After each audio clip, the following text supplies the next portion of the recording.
Oke. Assalamualaikum warahmatullahi wabarakatuh. Waalaikumsalam. Perkenalkan, nama saya Umil Makarim Fibrianti dari SDN 1 Trembes, CGP Angkatan 8, Kabupaten Rembang. Hari ini saya akan melaksanakan tugas wawancara modul 3.1 bersama dengan Bapak Kepala SDN 1 Trembes. Sebelum wawancara dimulai, perkenalkan diri dulu. Monggo Bapak, perkenalkan diri dulu. Terima kasih. Assalamualaikum warahmatullahi wabarakatuh. Waalaikumsalam warahmatullahi wabarakatuh.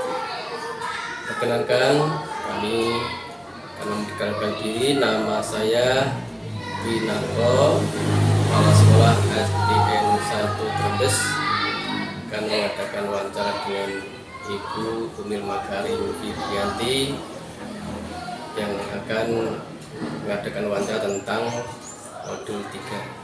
Silakan, monggo. Oke, langsung mawon nih Bapak nggih. Di Selama ini bagaimana cara Bapak dapat mengidentifikasi kasus-kasus yang merupakan dilema etika atau bujukan moral? Terima kasih untuk menjawab atau mengantisipasi tentang dilema etika moral yang ada di SD 1 Trembes. Yang pertama, kami mencari sumber-sumber yang bisa dipercaya, misalnya dari sumber aslinya sendiri kalau ada, kalau tidak ya mungkin dari teman yang terdekat, dari guru, atau mungkin dari sanak familinya. Itu yang pertama dapat kami lakukan, seperti itu. Berikutnya nih Pak, bagaimana Bapak menjalankan pengambilan keputusan di sekolah ini, terutama untuk kasus-kasus di mana ada dua kepentingan yang sama-sama benar atau sama-sama mengandung nilai kebajikan. Untuk menangani masalah atau kasus yang sama-sama mengandung unsur kebaikan, kebenaran, kami juga akan mengadakan musyawarah terlebih dahulu dengan Bapak Ibu guru, mana yang lebih banyak manfaatnya daripada mudaratnya atau kerugiannya. Nanti yang terbaik itu yang akan kami jadikan landasan untuk mengambil keputusan. Kemudian Bapak, langkah-langkah atau prosedur seperti apa yang biasa Bapak lakukan selama ini? Langkah-langkahnya Bapak. Langkah-langkah atau prosedur yang kami lakukan untuk menangani masalah tersebut. Yang pertama, kami bermusyawarah dengan Bapak Ibu guru. Kemudian yang kedua, kami juga akan berkoordinasi dengan atasan kami pada Korwil Bidikcam. Kemudian juga apabila masih kurang mantap, kurang puas, kami lanjutkan ke dinas kabupaten. Seperti itu, Bu. Langkahnya ada 3 ya Pak, musyawarah terlebih dahulu, kemudian kalau belum ada titik temu naik ke berkoordinasi dengan pengawas, kemudian bisa juga berkoordinasi dengan dinas. Berikutnya Bapak, hal-hal apa saja yang selama ini Bapak anggap efektif dalam pengambilan keputusan pada kasus-kasus dilema etika? Yang paling efektif yang bisa kami lakukan itu ya kami langsung menelusuri pada sumber-sumber langsung tersebut, misalnya dari yang bersangkutan atau langsung ke keluarga. Kemudian akan kami konfirmasikan permasalahan yang sebenarnya, sehingga kami nanti tidak akan salah dalam mengambil keputusan. Seperti itu, Bu. Kemudian hal-hal apa saja yang selama ini merupakan tantangan Pak dalam pengambilan keputusan pada kasus-kasus dilema etika? Tantangan yang mungkin muncul itu kadang ada dari masyarakat yang mungkin masih kurang paham, kurang jelas tentang informasi-informasi dari sekolah ini yang mungkin pernah ada. Nah, ini juga kami mohon untuk yang kurang jelas ini bisa diberikan pengertian pada Bapak Ibu guru melalui WA grup masing-masing kelas atau kami suruh untuk langsung datang ke sekolah. Kemudian, apakah Bapak memiliki sebuah tata kelola atau jadwal tertentu dalam sebuah penyelesaian kasus dilema etika ini? Apakah Bapak langsung menyelesaikan di tempat atau memiliki sebuah jadwal untuk menyelesaikannya? Bentuk atau prosedur seperti apa yang Bapak jalankan? Untuk masalah itu dari kami tidak ada jadwal tersendiri Bu, cuma kami juga kadang ada koordinasi dengan yang bersangkutan. Mungkin waktunya kapan dia bisa, juga kami apabila sudah sama-sama sepakat maka itu yang akan kami rasakan. Seperti itu. Jadi tidak terjadwal ya Pak? Tidak jadwal sendiri. Kemudian, adakah seseorang atau faktor-faktor apa yang selama ini mempermudah atau membantu Bapak dalam pengambilan keputusan dalam kasus-kasus dilema etika ini? Faktor-faktor yang mempermudah untuk kasus-kasus yang seperti itu adanya kerjasama yang bagus antara teman-teman, Bapak Ibu guru, kemudian juga informasi dari masyarakat sekitar, termasuk kerjasama kami dengan komite dan dinas-dinas terkait, termasuk dinas dari kabupaten, gitu tuh. Terakhir ini Bapak, dari semua hal yang telah disampaikan, pembelajaran apa yang dapat Bapak petik dari pengalaman Bapak mengambil keputusan dilema etika? Pelajaran yang bisa kami ambil dari dilema etika tersebut, setiap sekolah pasti ada suatu permasalahan. Nah, suatu permasalahan itu harus kita selesaikan dengan bijak, harus kita musyawarahkan dengan yang tepat sehingga dalam penanganan masalah tersebut tidak ada kendala yang berarti. Demikian Bu. Terima kasih ya, jadi saya bisa garis bawahi. Jadi setiap sekolah pasti ada permasalahan. Bagaimana kita selesaikan dengan bijak permasalahan itu. Ya, itu Bapak wawancara kita. Terima kasih atas waktunya. Wabillahi taufiq wal hidayah. Wassalamualaikum warahmatullahi wabarakatuh. Waalaikumsalam warahmatullahi wabarakatuh. Assalamualaikum warahmatullahi wabarakatuh. Perkenalkan, saya Umil Makarim Fibrianti dari SDN 1 Trembes, CGP Angkatan 8 Kabupaten Rembang. Hari ini saya akan melaksanakan wawancara dengan Bapak Ismangun. Sebelum kita melakukan wawancara, biarkan kita persilahkan Bapak Ismangun untuk memperkenalkan diri dulu. Terima kasih Mbak Umil.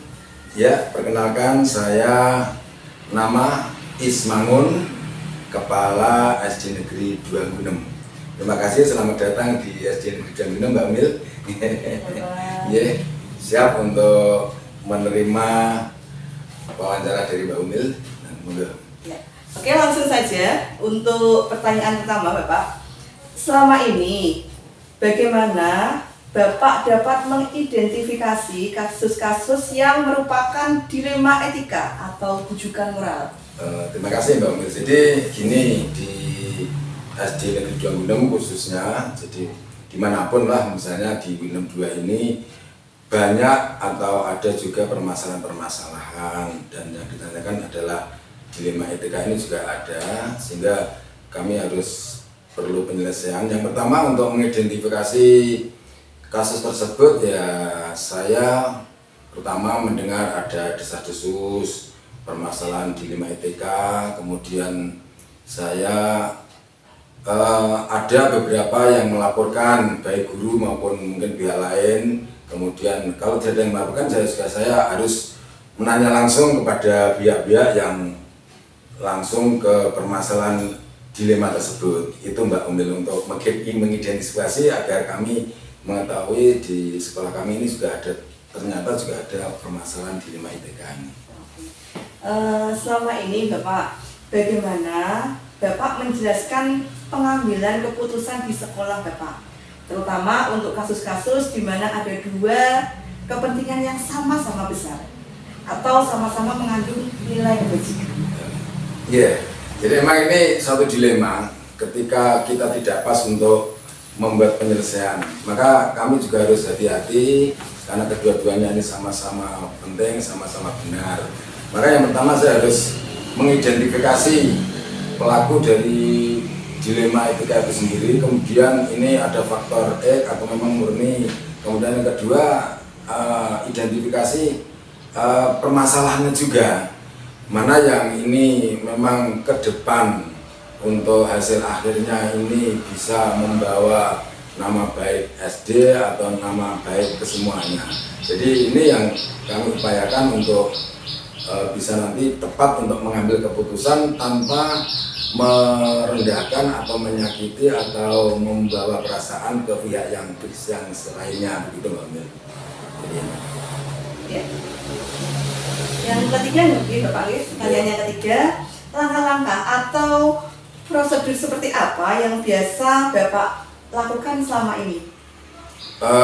Di sekolah kami memang sudah ada tata tertib, kemudian ada kode etik, kemudian ada juga keputusan-keputusan dari sekolah dalam rangka untuk menyelesaikan permasalahan-permasalahan di sekolah. Nah, kalau belum ada, kebetulan belum masuk ke tata tertib, kami juga berusaha untuk satu pihak-pihak yang terkait ini kami undang keduanya sehingga memberikan penjelasan-penjelasan ini. Jadi produsen itu kemudian nanti akan kami buat keputusan yang memang sesuai dengan aturan, tidak melanggar norma, kemudian kedepannya bisa membawa manfaat bagi kita semua, khususnya di SD Negeri 2 Gunung ini, Mbak.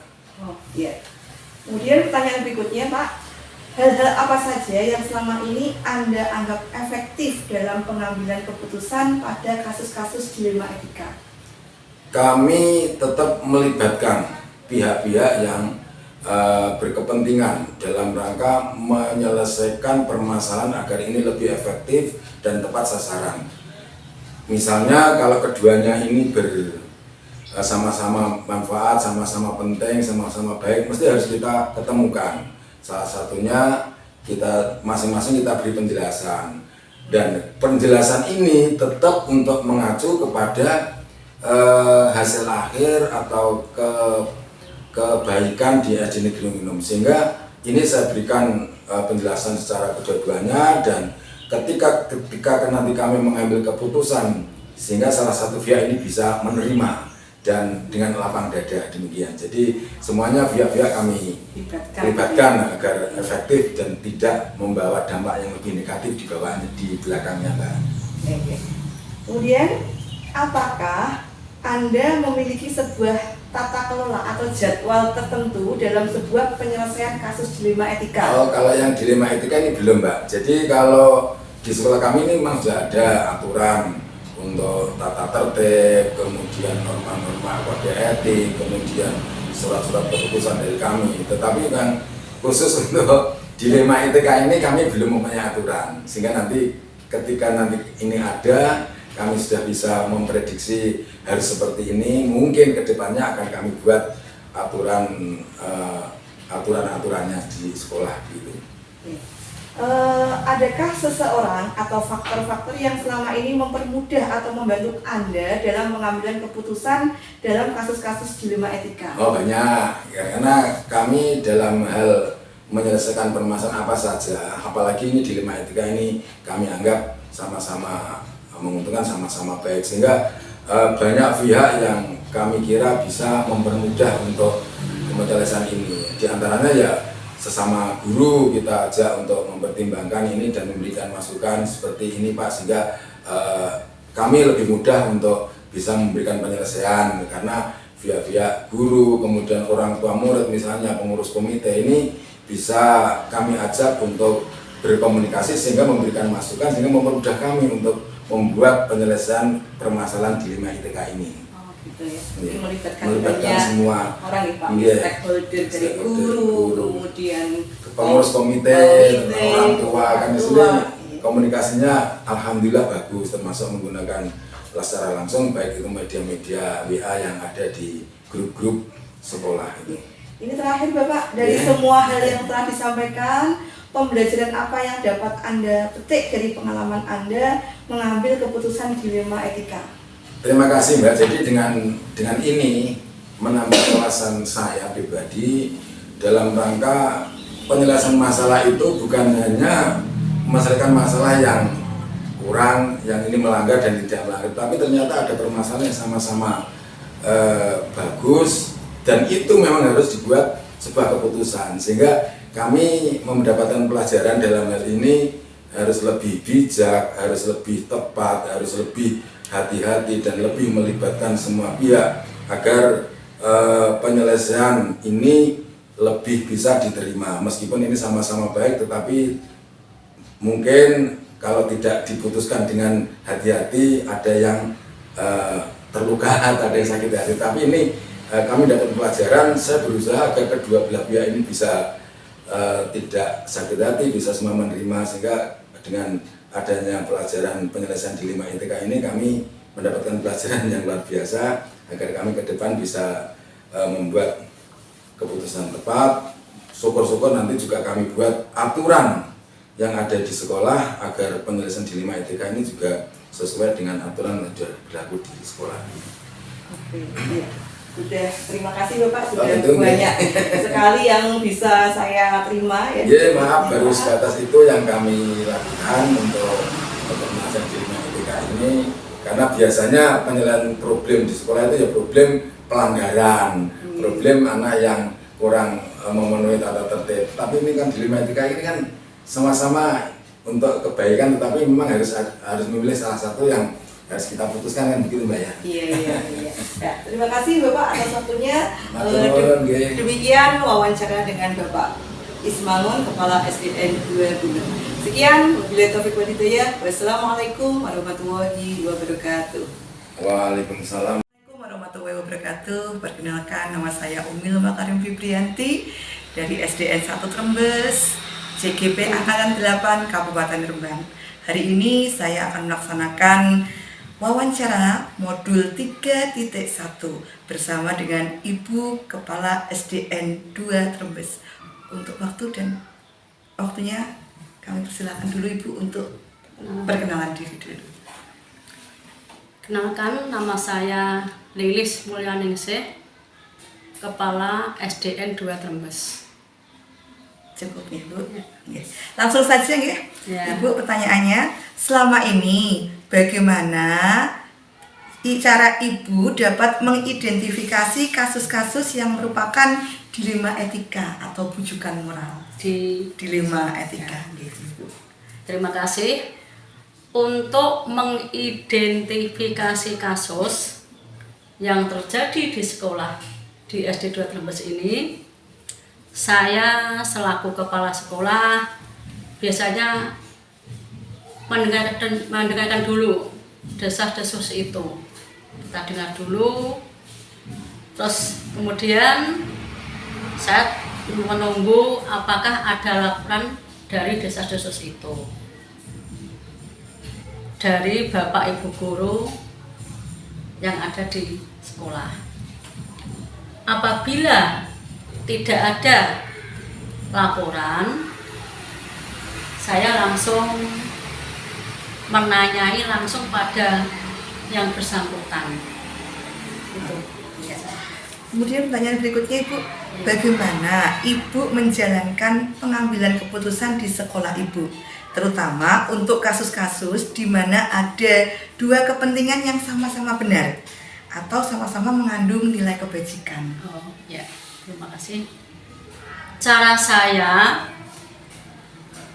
dalam mengambil keputusan ketika terjadi dilema etika, yaitu dengan menganalisis kasus tersebut dulu.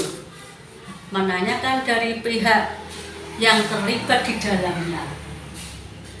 Kemudian mengambil keputusan yang sekiranya tidak merugikan baik itu sekolah maupun dan bisa memberikan manfaat pada yang bersangkutan. Jadi sama-sama tidak ada yang dirugikan. Kemudian berikutnya Ibu, langkah-langkah atau prosedur seperti apa yang biasa Ibu lakukan selama ini? Oh, langkahnya. Langkah atau prosedur ketika mengambil keputusan yaitu dengan menimbang dulu manfaat dari kedua keputusan tersebut dalam dilema etika. Menimbang apakah keputusan ini diambil atau tidak, atau nanti bisa berefek tidak baik atau tidak, baik itu di nama baik sekolah maupun dari keputusan yang saya ambil. Maka kedua keputusan itu saya ambil kira-kira paling banyak yang disukai atau yang sesuai dengan. Hal-hal apa saja yang selama ini Ibu anggap efektif dalam pengambilan keputusan pada kasus-kasus dilema etika?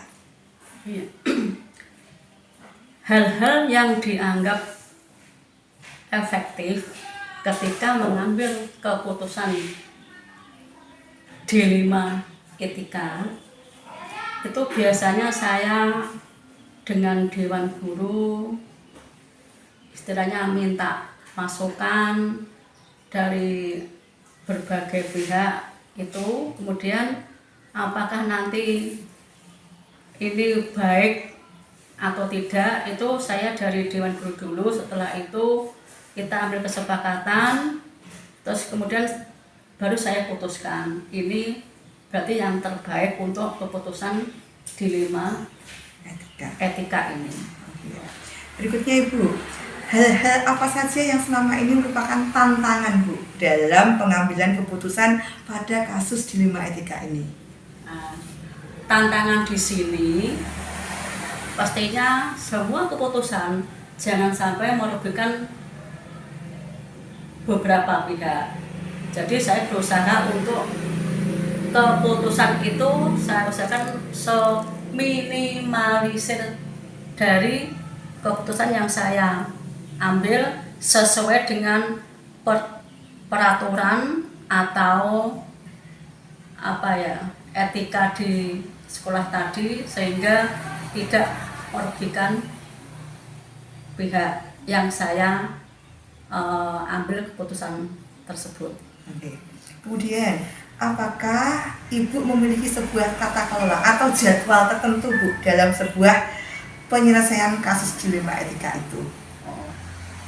Kalau mengenai waktu penyelesaian masalah itu saya tidak punya jadwal.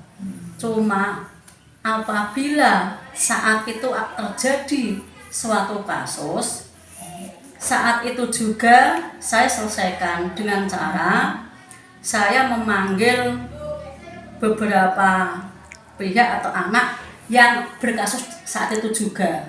Saya kumpulkan, saya tanya satu-satu permasalahannya apa, kemudian kalau sudah saya kumpulkan, oh masalahnya ini, akhirnya saya bisa memutuskan ini mohon jangan diulang, ini tidak baik, mohon dengan teman-temannya baik dan saling minta maaf dan anak-anak saling bermaafan. Jadi tidak ada jadwal tertentu gitu? Tidak ada, cuma saat itu terjadi, saat itu juga. Karena apa? Kalau tidak saya tanggapi, saya sekat saat itu juga nanti akan menambah kasus lagi. Jadi semakin nanti muncul bertambah masalahnya. Makanya hari itu juga saat itu harus selesai. Berikutnya Ibu, adakah seseorang atau faktor-faktor apa yang selama ini mempermudah atau membantu Ibu dalam pengambilan keputusan dalam kasus dilema etika itu? Ya, dalam waktu penyelesaian masalah untuk memudahkan tadi masalah ya, waktu Ya, yang membantu faktor-faktor yang mempermudah itu siapa saja Ibu? Ya jelas mempermudah tuh jelas teman guru. Terus mungkin karena kita di lingkungan sekolah itu guru jelas membantu saya, karena bagaimanapun keputusan saya harus dengan dengan teman guru agar nanti apa yang saya putuskan itu tidak merugikan baik siapapun gitu. Jadi saya tuh selalu dengan teman guru yang membantu saya. Yang ini terakhir Ibu, Ya. dari semua hal yang telah Ibu sampaikan, pembelajaran apa yang dapat Ibu petik dari pengalaman Ibu mengambil keputusan dilema etika ini? Ya.